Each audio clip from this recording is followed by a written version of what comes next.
நாம் கண்டிப்பாக பின்பற்ற வேண்டும். சார், இதற்கு முன்னால காங்கிரஸ் ஆட்சியில் மன்மோகன் சிங் பிரதமர் இருந்த காலத்தையும் இன்றைக்கு இருக்கிற மோடி அரசையும் பொருளாதாரம் அப்படிங்கிற ஒரு விஷயத்தில் நீங்க எப்படி பாக்குறீங்க?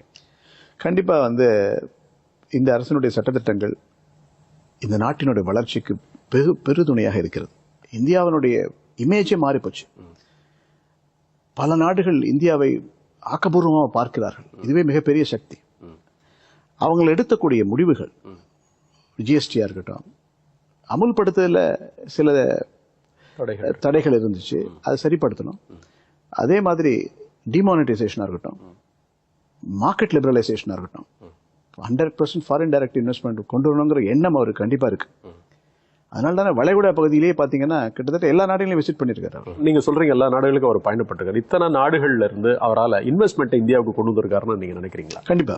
என்னை பொறுத்த வரைக்கும் பல நாடுகள் அவர்கள் விஜயம் செய்தாலும் இவர் பொருளாதாரத்தை மையமா வச்சுதான் விஜயம் செய்கிறாருங்கிறது தான் என்னுடைய கணிப்பு. அதன் மூலமா தான் இப்போ பிராண்ட் ஈக்விட்டி இம்ப்ரூவ் ஆயிருக்கு, ஃபாரின் டைரக்ட் இன்வெஸ்ட்மெண்ட் இம்ப்ரூவ் ஆயிருக்கு, பிசினஸ் காம்படிட்டிவ் இண்டெக்ஸ் இம்ப்ரூவ் ஆயிருக்கு, ஈஸ் ஆஃப் டூயிங் பிசினஸ். இப்போ நீங்க வேர்ல்ட் பேங்க் ரிப்போர்ட் பாத்தீங்கன்னா அதனோட சிஓ கிறிஸ்டினா ஜக்ஜீவ், she has said very clearly India has improved in global ranking. World bank அதான் சொல்லியிருக்கு, IMF அதான் சொல்றாங்க. அப்போ இந்தியா மிகப்பெரிய வல்லரசாக இந்த நூற்றாண்டு இந்தியர்களுக்குத்தான் சொந்தம் என்று எல்லோரும் கணிக்கக்கூடிய தருணம் வந்துவிட்டது. அதற்கான சாத்தியக்கூறுகள் இருக்கிறது. அதை அரசியல் ரீதியாக மாற்ற வேண்டும் என்று சொன்னால் கொள்கை ரீதியான மாற்றங்களை கொண்டு வர வேண்டும். அதைத்தான் இந்த அரசாங்கம் செய்து கொண்டிருக்கிறது என்பதை நான் ஆணித்தரமாக நம்புகிறேன்.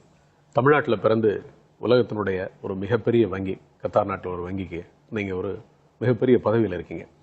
ஆனாலும் கூட ரொம்ப எளிமையாக உங்களுடைய சிறுவயது காலங்களில் இருந்து அதுக்கப்புறம் நீங்கள் எந்த மாதிரி பயணப்பட்டீங்கலேருந்து இன்றைக்கு பொருளாதார வளர்ச்சி எங்கே போகும் அப்படின்னு ஒரு பொருளாதார நிபுணராகவும் உங்களுடைய ரொம்ப அற்புதமான கருத்துக்களை எங்களோட பகிர்ந்துக்கிட்டீங்க.